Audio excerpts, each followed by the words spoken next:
बड़ी हिम्मत वाली थी उर्मिला। महेश ने उसके साथ बहुत गलत किया, लेकिन फिर भी उसने पलटकर एक भी सवाल नहीं पूछा उसे। हाँ, महेश देशमुख ही है शिवाय के बाबा। जिस प्यार को तुम आज तक संभाले बैठे हो, उर्मिला ने उसे 25 साल पहले ही बेच दिया था 11 लाख रुपयों के लिए। वो तुम्हारे साथ सिर्फ तुम्हारे पैसों की वजह से थी, और जैसे ही उसे पता चला कि तुम उसके पास वापस नहीं लौटने वाले, 1 हफ्ता भी नहीं लगा उसे मुझसे पैसे मांगने में। और पता है क्यों? क्योंकि वो किसी और के साथ इस शहर को छोड़कर जाना चाहती थी।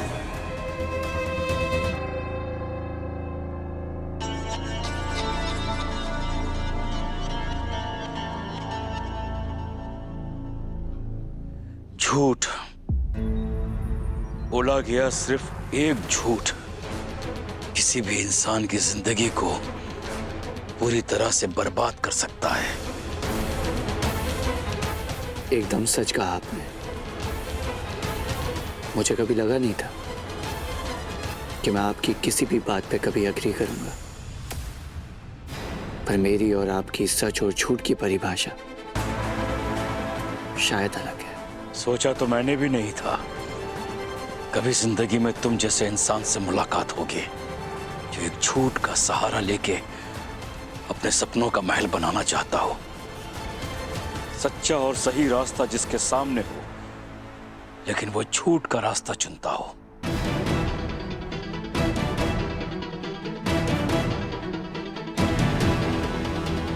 कितनी अजीब बात है ना, सालों झूठ के रास्ते पे चलने वालों को अचानक से सच का रास्ता सूझ रहा है, और वो भी खुद के लिए नहीं, दूसरों के लिए।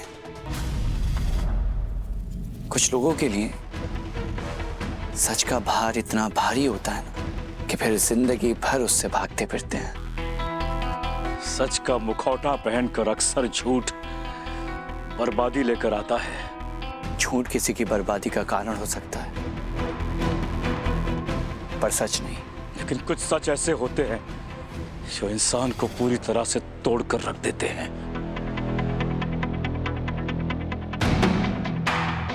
हाँ, क्योंकि कुछ नया बनाने के लिए ना पुराने का टूटना बहुत जरूरी होता है, और सच्चाई की नींव पे खड़ी हर एक इमारत पहले से कहीं ज्यादा मजबूत होती है। और सच आपको फियरलेस बनाता है। हो सकता है, बिल्कुल हो सकता है, लेकिन तब जब कोई इंसान सच बोल रहा हो। और जितना तुम्हें मैंने आज तक देखा है, जितना तुम्हें जाना है, सच का और तुम्हारा दूर दूर तक कोई रिश्ता नहीं है। इसीलिए आज तक तुम कुछ साबित नहीं कर पाए, ना ही कभी कर पाओगे, क्योंकि पूरे सच से तुम खुद वाकिफ नहीं हो।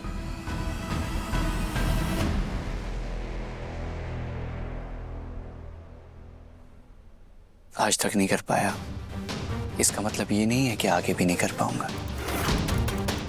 तो इस गलत फहमी में मत रहिएगा आप। Alright then. Good luck to you. Thank you बाबा।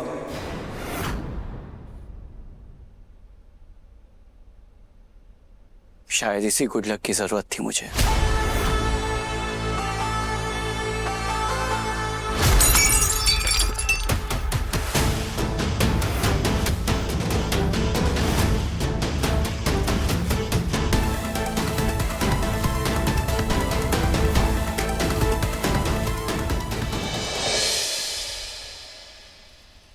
शिवाय, तुम ठीक हो? मैं तुम्हें ढूंढ रही थी। बिल्कुल ठीक नहीं, पर ठीक हो जाऊंगा।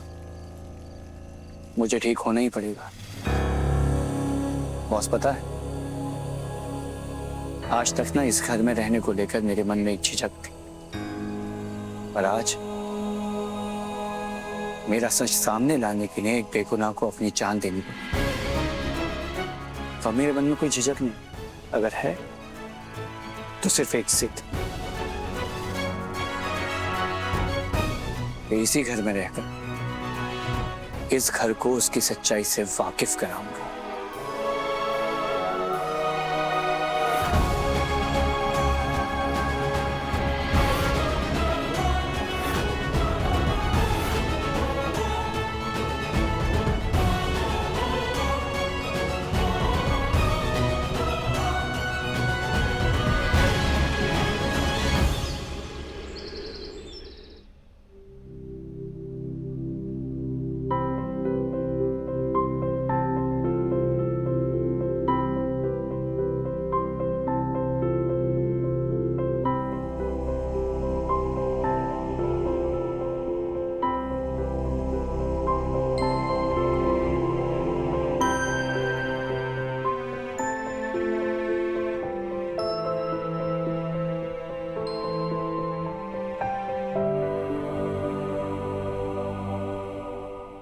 हाय हाय मेरा बच्चा। Happy birthday to you, happy birthday to you, happy birthday my princess. आपको पता है पापा आपके लिए गिफ्ट लेकर आए हैं, पर ये गिफ्ट पापा आपको मिलके देंगे। हाँ,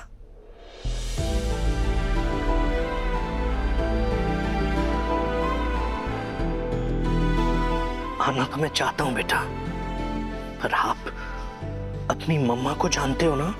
आज आपकी मम्मा ने बहुत सारे प्लान्स किए होंगे, आपके फ्रेंड्स आएंगे, बहुत बड़ी पार्टी होगी।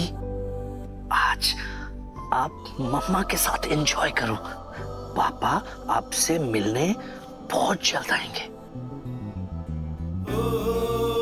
कुंचन बेटा, बात को समझने की कोशिश करो।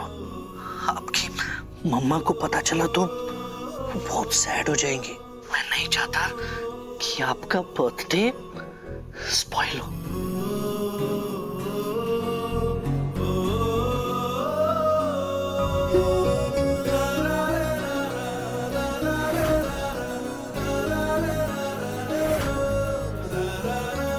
पापा आज नहीं आ सकते बेटा।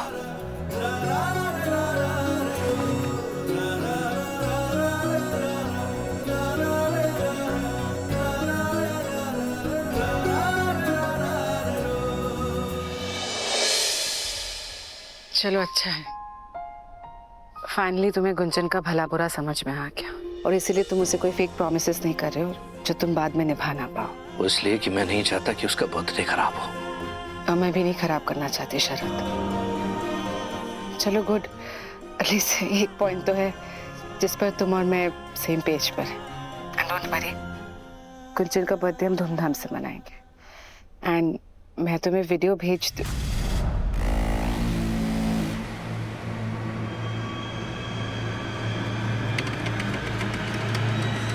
साक्षी तुम